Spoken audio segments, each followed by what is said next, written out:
नम्मा homeopathy आरोग्य संजीवनी। नमस्कार, नम्मा homeopathy आरोग्य संजीवनी या कार्यक्रमात मी धनुश्री आपल्या सगळ्यांचं स्वागत करते।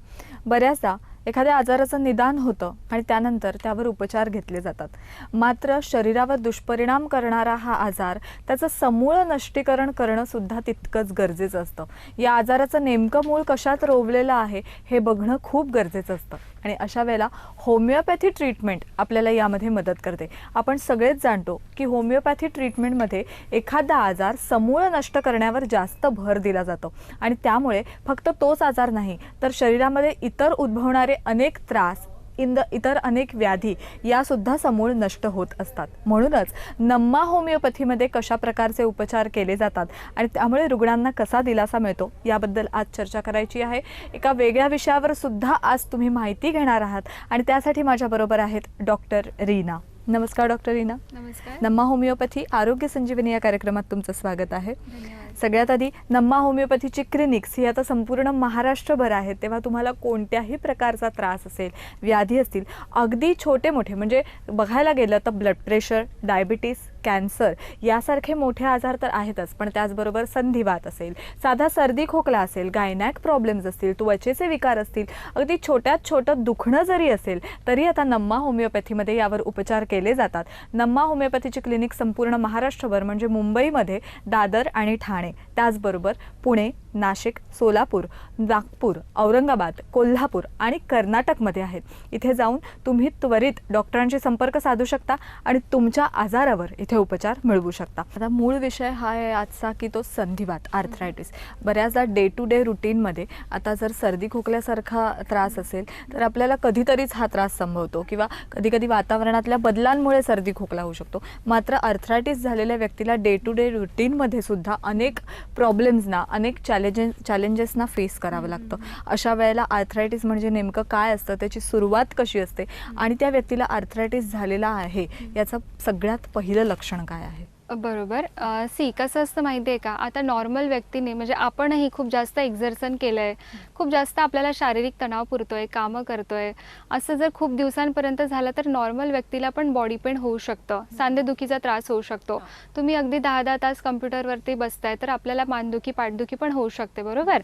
म्हणजे ह्याला आपण काय म्हणू शकतो की एक इनडिस्पोजिशन आहे किंवा हे तुमच्या लाईफस्टाईलमुळे झालेले आजार आहेत। यासाठी तुम्ही थोडंफार औषधी घेतलं आणि प्रॉपर रेस्ट केली, प्रॉपर डाएट मॅनेज केलं तर तुमच्या त्या तक्रारी कमी होऊन जातात, है ना। म्हणजे काही दिवसात आपल्याला आराम पडून जातो थोडंफार दुखणं असेल तर। पण जर हेच दुखणं तुमचं कायम स्वरूपात राहतंय, आपण काय म्हणतोय ना की कुठला पण आजार आपण क्रॉनिक किंवा दीर्घकालीनमध्ये केव्हा टाकतो, जेव्हा तो तुम्हाला 3 ते 6 महिन्यापर्यंत तो टिकून राहतोय। म्हणजे त्या व्याधी किंवा ते जे दुखणं आहे तुम्हाला हे सलग 3 महिने ते 6 महिन्यापर्यंत तुम्हाला चालूच आहे। माझे गुडघे दुखणं चालू झाले, हे अगदी खूप दिवस झाले चालूच आहे। थोडं पण आपण चालतोय, बसतोय, उठतोय, काम करतोय तरी पण आपल्याला तो त्रास चालूच आहे। दुखण्यासाठी आपण पेन किलरची एखादी गोळी लगेच घेऊन टाकतो, आता आपल्याला सवय असते थोडं पण दुखलं की आपण एक गोळी घेऊन टाकतो, है ना। तर ह्या गोळ्या घेऊन सुद्धा तुम्हाला जर तो त्रास वारंवार येतोय, म्हणजे आपल्याला कळायला लागले की हा माझ्या आता जीवनातला किंवा रोजच्या दिवसातला हा एक पार्ट झालाय, दुखणं म्हणजे जीवनातला एक पार्ट झालाय। सो त्यावेळेस आपण म्हणू शकतो की पेशंटला संधिवाताची सुरुवात झालेली आहे म्हणून। ओके, तर आता जसं की संधिवाताबद्दल बोलायचं झालं, आर्थरायटिस म्हणजे नेमकं काय, ही जनरलाइज टर्म आहे, सगळ्या सांध्यांच्या रिलेटेड ही एक टर्म आहे, ज्याच्यामध्ये काय सांगितलं जातं की ती हाडांवरती आलेली सूज, ऑर्थो आणि आयटिस, इन्फ्लमेशन म्हणजे हाडांवरती आलेली सूज, तर याला डिवाइड केलेलं असतं। आता रेग्युलर बेसिसवरती आम्हाला जसं की मॅक्झिमम पेशंट बघायला मिळतात ऑस्टिओ आर्थरायटिसचे। ऑस्टिओ आर्थरायटिस म्हणजे काय, संधिवात। ऑस्टिओ आर्थरायटिसचा जो आजार असतो हा तुम्हाला वयानुसार येताना आढळतो, जसं की वयाच्या 40 किंवा 50 किंवा 60च्या दरम्यान तुम्हाला गुडघेदुखीचा त्रास होतो। या आजारामध्ये तुम्हाला युजुअली मोठे सांधे म्हणजे तुमचे गुडघे म्हणा, तुमचे हिप जॉईंट म्हणा, तुमचे खांदे म्हणा, ह्या सगळ्या जॉईंट्समध्ये तुम्हाला वेदना चालू होतात। सगळ्यात महत्त्वाचं कारण या आजाराचं तुमचं वाढतं वय, कॅल्शियम आणि व्हिटॅमिन डीची झालेली कमतरता, हॉर्मोनल इम्बॅलन्स, तुमचं वाढलेलं वजन, तुमची बदललेली जीवनशैली किंवा मग मेकॅनिकल स्ट्रेस, जसं शारीरिक तणाव खूप जास्त पुरतोय, कामं खूप जास्त करावी लागतात, एनी ट्रॉमॅटिक हिस्ट्री, जसं की आपल्याला कधीतरी ॲक्सिडेंटल इंजुरी होऊन जाते, आपण पडतो, आपल्याला लागतं, फ्रॅक्चर वगैरे होऊन जातं, त्यानंतर सुद्धा तुम्हाला गुडघेदुखीचा त्रास सुरू होतो। यात त्रासांव्यतिरिक्त मानसिक ताणतणाव हे सुद्धा एक महत्त्वाचं कारण या आजारामागे ठरू शकतं. बाकीची सगळी कारणं आपल्याला दिसणारी आहे, पण मानसिक ताणतणाव हे फक्त आणि फक्त त्या पेशंटला माहिती असतं, बरोबर. तर आपलं मेडिकेशन जे असतं हे शारीरिक आणि मानसिक दोन्ही गोष्टींना कन्सिडर करून दिलं जातं, म्हणून आपण संधिवातावरती पण खूप चांगल्या पद्धतीने कार्य करू शकतो. हे झालं संधिवाताबद्दल. दुसरा आपल्याला कॉमन आजाराबद्दल बोलायचं झालं तर रुमॅटॉइड आर्थरायटिस, ज्याला आपण आमवात असं सुद्धा म्हणतो. आमवात किंवा रुमॅटॉइड आर्थरायटिस हा जो आजार आहे हा एक ऑटोइम्युन डिसीज आहे. जसं की आपण बोललो की सगळ्यात पहिले तुम्हाला पेशंटला बरं करायचं असेल तर तुमची रोगप्रतिकारशक्ती किंवा इम्युनिटी वाढवणं खूप आवश्यक आहे, राईट. सो बेसिकली इम्युनिटी रिलेटेडच हा आजार असतो तुमचा. तुमची इम्युनिटी डिस्टर्ब झाल्यामुळे काय होतं ना की शरीरातल्या ज्या चांगल्या पेशी आहेत, चांगल्या सेल्स आहेत, त्याच्यावरती एका प्रकारे अटॅक व्हायला सुरू होतो आणि त्याच्यामुळे तुमच्या हाडांवरती सूज यायला सुरू होते. सो बेसिकली या आजारामध्ये आपल्याला हाताची बोटं आणि पायाची बोटं, म्हणजे तुमची जी छोटी सांधे आहेत, हाताची बोटं, पायाची बोटं, तुमचा अँकल जॉईंट म्हणजे पायाचा घोटा म्हणा, किंवा हे जे मनगट असतं आपलं रिस्ट जॉईंट आहे, इथे वेदना चालू होतात. बऱ्याचशा पेशंटला स्त्रिया जेव्हा आमच्याकडे येतात तेव्हा कंप्लेंट करतात की त्यांना कणिक मळताना त्रास होतोय, की कपडे पिळताना त्रास होतोय, थोडं पण झाडून काढायला लागले तरी त्रास होतोय, किंवा केस विंचरतायत तरीसुद्धा त्रास होतोय. छोट्या स्मॉल ॲक्टिव्हिटीज ज्या आपण आपल्या हातांनी करतोय त्यावेळेस त्यांना वेदना चालू होत आहेत. या आजाराचं वयाशी कुठलंही एक रिलेशन नाही आहे. म्हणजे हा जो आजार आहे अगदी तुम्हाला 2 वर्षांच्या लहान मुलांपासून तर अगदी वयोवृद्धांपर्यंत सुद्धा आढळू शकतो. बेसिकली या आजाराचं कारण जर आपण बघितलं तर एकमेव कारण म्हणजे तुमचं हे अनुवांशिकरित्या येऊ शकतं. दुसरं कारण म्हणजे मानसिक ताणतणाव. हे 2च कारणं आपल्याला या आजाराच्या मागे आढळतात. या व्यतिरिक्त पण आपण जर बोललो तर बरेचसे प्रकार आहे, जसं की गावठी आर्थरायटिस, ज्यामध्ये युरिक ॲसिडचं प्रमाण वाढतं आहे. युरिक ॲसिड जेव्हा 7 ते 7.5च्या वरती जेव्हा जातं तेव्हा तुमच्या पायाची बोटं आणि हाताची बोटं याच्यामध्ये पण दुखणं येऊ शकतं. या आजाराच्या मागचं कारण जर बघायचं झालं तर तुमचा हाय प्रोटीन इंटेक, खूप जास्त प्रोटीन इंटेक करताय, मद्यपान करताय, धूम्रपान करताय, किंवा मग आपण म्हणू लॅक ऑफ एक्झरसाइज आहे, अनुवांशिकरित्या वगैरे आलेलं आहे. अशा बऱ्याचशा गोष्टींमुळे सुद्धा तुमचं युरिक ॲसिडचं प्रमाण वाढलेलं आपल्याला आढळतं. या व्यतिरिक्त अँकिलोजिंग स्पॉन्डिलायटिस आहे, लंबर स्पॉन्डिलायसिस आहे, सर्वायकल स्पॉन्डिलोसिस आहे. असे बरेचसे आजार म्हणजे तुमच्या कुठल्या हाडांवरती सूज आहे, ती केव्हा आली आहे, यानुसार त्यांचं विभाजना केलेली गेलेली आहे. Okay, so that is arthritis. आणि या अशा वेगवेगळ्या प्रकारांमध्ये उपचारसुद्धा वेगवेगळ्या प्रकारे केले जातात. ते उपचार कशा पद्धतीने केले जातात आणि संधिवाताबद्दल अजून आपल्याला बरंच जाणून घ्यायचं आहे, पण एका छोट्याशा ब्रेकनंतर. नम्मा होमिओपॅथी आरोग्य संजीवनी या कार्यक्रमात इथे एक छोटासा ब्रेक घेऊन आम्ही लगेच येतोय. पाहत रहा नम्मा होमिओपॅथी आरोग्य संजीवनी. नम्मा होमिओपॅथी आरोग्य संजीवनी.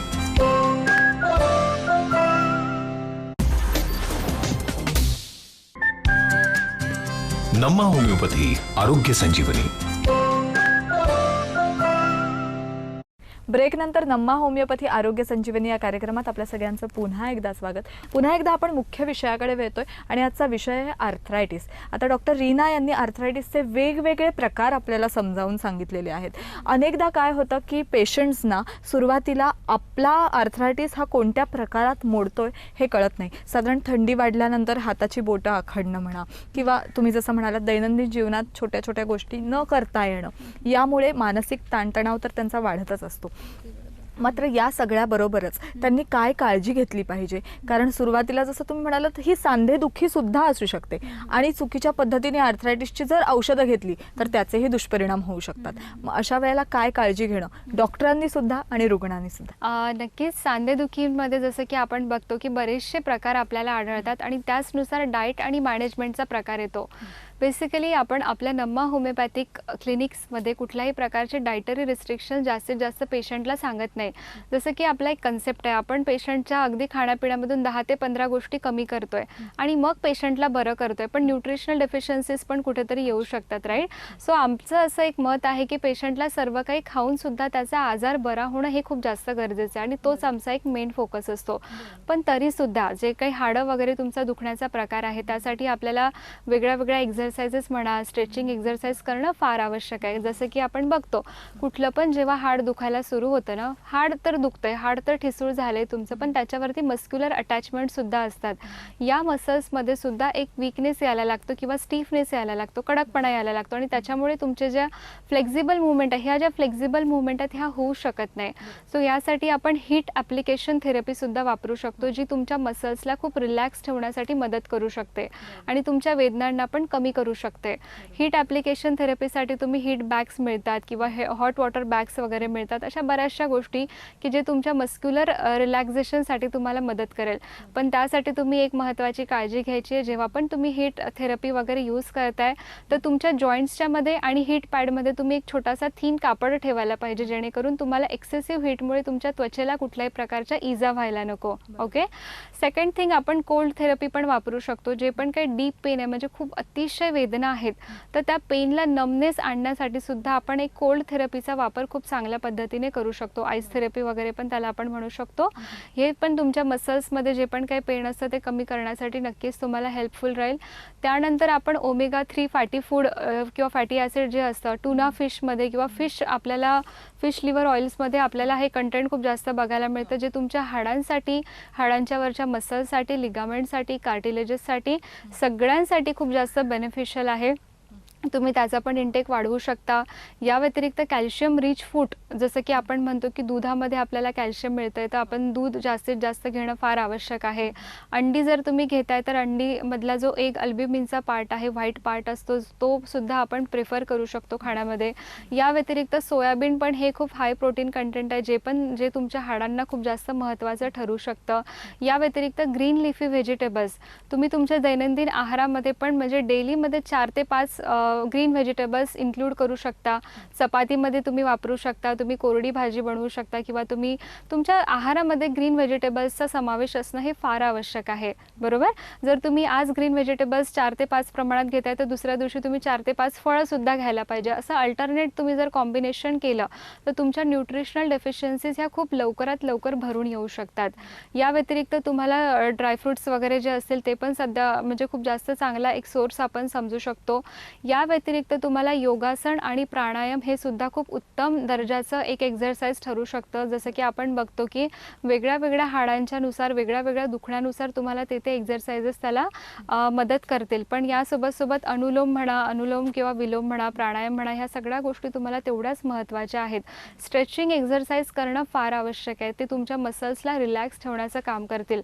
आणि जास्तीत जास्त तुम्ही काळजी घ्या की जर तुम्हाला सांधेदुखीचा त्रास आहे तर तुम्ही एका जागेवरती बसून राहू नका. तुमच्या हाडांमध्ये ही फ्लेक्झिबल मुवमेंट असायलाच पाहिजे. एखादी गोष्ट जेव्हा आपण वापरणं बंद करतो ना, ते तेवढीच ती स्टीफ होत जाते किंवा कडक होत जाते. त्याच्यामध्ये तेवढी फ्लेक्झिबिलिटी राहत नाही. सो तुमच्या मुवमेंट्स ह्या सगळ्यात जास्त महत्त्वाच्या आहेत. तुमचं डेलीचं वॉक असणं फार आवश्यक आहे. 30 मिनिट, 40 मिनिट, 45 मिनिट जेवढं तुम्हाला जमेल.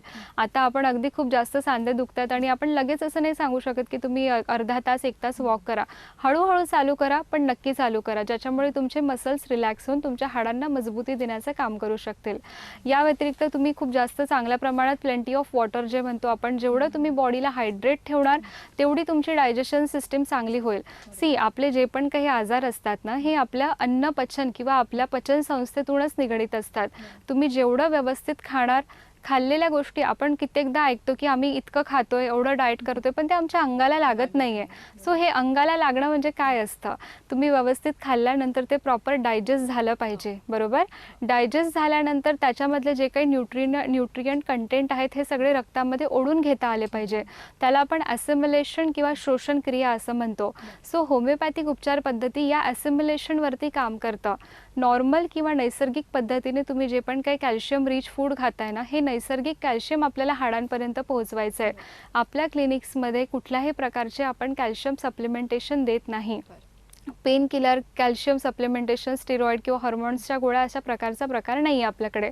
म्हणून आपण 0% साईड इफेक्टची गॅरंटी देऊ शकतो. सो बेसिकली आपलं काम काय असणार? तुमच्या पचनक्रियेला खूप मजबूत करणे, तुमची शोषणक्रिया खूप चांगली करणे. आता रक्तामध्ये सगळे न्यूट्रिएंट्स तर ओढून घेतलेत आपण, चांगल्या प्रकारे त्याचं पचन पण झालेलं आहे, पण सर्क्युलेशन इम्प्रूव्ह करणं पण तेवढंच गरजेचं आहे. तो रक्तप्रवाह त्या सांध्यांपर्यंत जाऊन ते योग्य ठिकाणी ते न्यूट्रिएंट्सचा सप्लाय व्हावा. तर अशा प्रकारे एक साखळी पद्धतीने आपल्याला हे काम करायचं असतं. अशा बऱ्याचशा गोष्टी असतात. सगळ्यात महत्त्वाचं तुमचा व्यायाम, एक्झरसाइज, तुमचं खाणं-पिणं, तुमच्या आजूबाजूचं वातावरण, तुमचं वेट मॅनेजमेंट सर्वात महत्त्वाचं. वेट जेवढं जास्त असणार गुडघ्यांवरती लोड तेवढा वाढणार, गुडघेदुखीचा त्रास तुमचा लवकरात लवकर चालू होऊ शकतो. या व्यतिरिक्त तुम्ही मेडिटेशन वगैरे पण करू शकता, बरोबर. आणि हे कशासाठी? कारण की आपलं स्ट्रेसफुल लाईफ आहे. तुम्हाला मानसिकरित्या रिलॅक्स राहणं पण तेवढंच आवश्यक आहे. आपण पेशंटला फक्त फिजिकली ट्रीट करतोय पण पेशंट मेंटली डिस्टर्ब आहे असं चालत नाही. ॲट द सेम टाईम तुमची मेंटल हेल्थ आणि तुमची फिजिकल हेल्थ या दोघांना पण जेव्हा आपण सेम रेशोमध्ये किंवा समतोल पद्धतीने सांभाळू तेव्हाच पेशंटचा आजार आपण समूळ नष्ट करण्यासाठी मदत करू शकतो. आपल्याला पुन्हा एकदा पुण्यावरनं एक कॉल येतोय. अजित, हां अजित बोला. मला सोरियासिस आणि आर्थरायटिसचा त्रास आहे गेले 4-5 वर्षापासून. तर माझ्या सोरियासिसचे जे पॅचेस आहे ते तर बऱ्यापैकी कमी झालं आहे, पण सांधेदुखीचा त्रासमुळे मला खूप त्रास होत आहे. जसं की तुम्ही सांगितलं की तुम्हाला सुरुवातीला सोरियासिसचा त्रास होता. सोरियासिसचे पॅचेस तर तुमचे कमी झालेत, पण आता तुम्हाला सांधेदुखीचा त्रास चालू झाला आहे. तर हे कदाचित तुमचं सोरियाटिक आर्थरायटिसचं लक्षण असू शकतं. सो नक्कीच तुम्ही आता पुण्यावरून बोलताय, तर पुण्यामध्ये डेक्कनला आमची नम्मा होमिओपॅथीची ब्रांच आहे. तुम्ही तिथे लवकरात लवकर व्हिजिट करा. तुमची योग्य तपासणी करून योग्य केस टेकिंग घेऊन आम्ही तुम्हाला लवकरात लवकर मेडिकेशन देऊन तुमच्या दुखण्यांवरती आपण आरामदायक एक रिझल्ट देऊ शकतो. सर सोरियाटिक आर्थरायटिसचा जो प्रकार असतो ना, कसं आहे की हा एक ऑटोइम्युन डिसीज आहे. तुम्ही बरेचसे औषधी वगैरे घेताय, क्रीम लावताय, मलम लावताय, सोरियासिसचे पॅचेस कमी होत आहेत, पण तो आजार समूळ नष्ट झालेला नाही आहे अजून पण. सो नक्कीच तुम्ही आमच्या डेक्कन ब्रांचला व्हिजिट करा, जेणेकरून आम्ही तुम्हाला लवकरात लवकर तपासून योग्य ती ट्रीटमेंट देऊ शकतो. बरोबर आहे. जसं तुम्ही म्हणालात की हाडांची ठिसूळता असो किंवा मग सांध्यांमध्ये जी स्निग्धता कमी झालेली आहे, अशामुळे संधिवात किंवा आर्थरायटिस सारखा आजार उद्भवू शकतो. याचबरोबर अनेक अनुभव तुमच्या गाठीशी आहेत. अनेक वर्ष तुम्ही नम्मा होमिओपॅथीशी जोडल्या गेलेल्या आहात आणि त्या माध्यमातून तुम्ही अनेक रुग्णांवर यशस्वी उपचार सुद्धा केलेले आहेत. तर असे काही अनुभव आहेत का जे आपल्या प्रेक्षकांबरोबर तुम्ही शेअर करू शकता? संधिवाताचा असा काही अनुभव? नक्कीच. आता गेले 8 ते 10 महिन्या आधीचीच केस आहे. अगदी 4 वर्षाचा लहान मुलगा आहे तो. त्याला वयाच्या 2ऱ्या वर्षापासूनच रुमॅटॉइड आर्थरायटिसची सुरुवात झाली. जसं की आपण बोललो की रुमॅटॉइड आर्थरायटिस हा एक ऑटोइम्युन डिसऑर्डर आहे, राईट. तर हे अनुवांशिकरित्या पण येऊ शकतं. आता खूप लहान आहे तो, त्याची ग्रोथ पण स्टंटेड आहे. सो जेव्हा तो म्हणजे चालायला लागला किंवा चालण्याचा त्याने प्रयत्न केला, रांगायला लागला, तेव्हा त्याच्या हाडांमध्ये तेवढी मजबूती नव्हती. जेव्हा पण उठायचा खाली पडून जायचा, चालायला लागायचा, रांगायला लागायचा, गुडघ्यावरती रडायला लागायचा. ही सगळी हिस्ट्री मला त्याच्या आईने दिली आहे. सो कसं होतं ना की जेव्हा तो आपल्या क्लिनिकमध्ये आला, जेव्हा आम्ही त्याचं प्रॉपर बघितलं की काय कारण आहे या आजाराचं किंवा काय काय झालं आहे, पूर्ण पायाच्या घोटांवरती सूज, तुमच्या मनगटांवरती सूज, अगदी छोटासा मुलगा होता. त्याला बघून हे आजार आपल्याला मॅच करता पण नाहीत की एवढ्या कमी वयामध्ये सांधेदुखीचा त्रास झाला, राईट. तर पेशंटला ऑलरेडी खूप सारे स्टिरॉइडल मेडिकेशन चालू होते किंवा मग त्याला सगळ्या गोष्टी चालू असून सुद्धा त्याच्या हाडांचं जे सूजचं प्रमाण होतं हे काही कमी होत नव्हतं. आपल्या TV शो बघून किंवा नम्मा होमिओपॅथीचा कार्यक्रम बघूनच त्यांनी आपल्याकडे येण्याचा प्रयत्न केला. खूप चांगल्या पद्धतीने आम्ही त्यांचे काउन्सलिंग केलं की कारण की कसं असतं ना, एवढ्या लहान वयामध्ये जर आजार होतोय, पेशंटला तर नाही कळत, पण त्यांच्या आई वडिलांची मनस्थिती सांभाळणंही हे तेवढंच महत्त्वाचं असतं. सो काउन्सलिंगचा जो पार्ट असतो हा पेशंटला तर करायचंच आहे आपल्याला, नो डाऊट, पण ॲट द सेम टाईम पेशंटच्या सोबतचे जे रिलेटिव्ज असतात, त्यांना सांभाळणारे जे लोक असतात, त्यांच्याकडेही आपल्याला लक्ष देणं फार गरजेचं असतं. सो त्यावेळेस त्यांची पूर्ण केस टेकिंग वगैरे आपण घेतली आहे. पेशंट सुरुवातीला जेव्हा आपल्याकडे आला तेव्हा हाडांवरती सूज तर होतेच, दुखण्याचं प्रमाण पण होतं, पण सोबत पेशंटला भूक लागत नाही, युरिन आणि मोशन व्यवस्थित होत नाही किंवा चिडचिडेपणा खूप जास्त करतो. हे काय असतात ना, हे फिजिकल जनरल असतात. आता आपण जेव्हा औषधी देतो कमीत कमी 2 किंवा 3 महिन्यामध्ये त्याला फरक तर पडला. मी असं नाही म्हणत आहे की त्यांचं 3 महिन्यामध्ये अगदी हाडांची सूज कमी झाली आहे, बट डेफिनेटली पेशंटला इम्प्रूव्हमेंट आली. जसं की त्याचं दुखण्याचं प्रमाण कमी झालं आहे, पेशंट हॅपी राहायला लागला आहे, त्याची एनर्जी लेवल वाढायला लागली आहे, घरच्यांसोबत तो खूप जास्त चांगल्या प्रकारे मिक्सअप व्हायला लागला आहे, स्वतःहून जेवण वगैरे मागतोय, खायला प्यायला त्याला आवडतंय, आणि झोपण्याचं प्रमाण, युरिन मोशनचं प्रमाण, ह्या सगळ्या गोष्टी ज्या आहेत लगेच त्यांचा आजार कमी होणार नाही, पण पेशंट तेवढाच मानसिकरित्या आणि शारीरिकदृष्ट्या हेल्दी असणं फार आवश्यक आहे, बरोबर. म्हणून तुमचा जो पर्टिक्युलर डिसीज आहे, जसं की आता तुमच्या हाडांवरची सूज कमी नाही झाली म्हणजे आपण बरं नाही झालो असं नसतं. ॲट द सेम टाईम पेशंटचे बाकीचे क्रायटेरियासुद्धा तेवढेच चांगल्या प्रकारे मॅचअप व्हायला पाहिजे.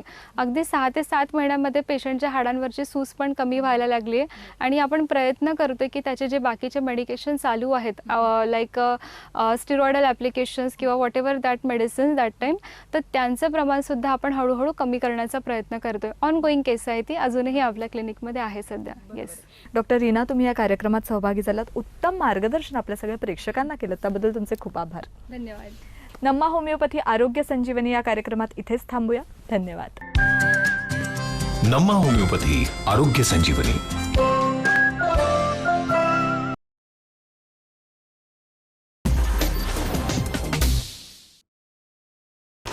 लाल मातीतली कुस्ती म्हणजे